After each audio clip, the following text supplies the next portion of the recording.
Hello everyone. Today I'm going to take you step by step on how to use YouTube on Google. My name is Boy Lawrence. You come to Google Chrome here, you click on it. When you click on it and it opens for you, you go to your Gmail account here, you click on it, then you move at the right hand corner here, you get a Google Apps. You click there. When you click there, you are able to get this icon for YouTube, this YouTube here. You click on it.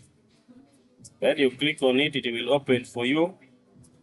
YouTube is an application or a platform provided by the Google, which can help you in uploading videos.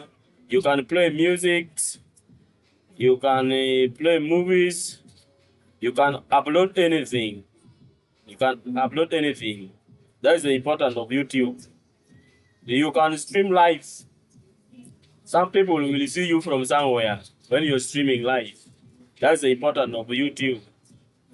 So, like my video. We shall meet again for the next one. Thank you.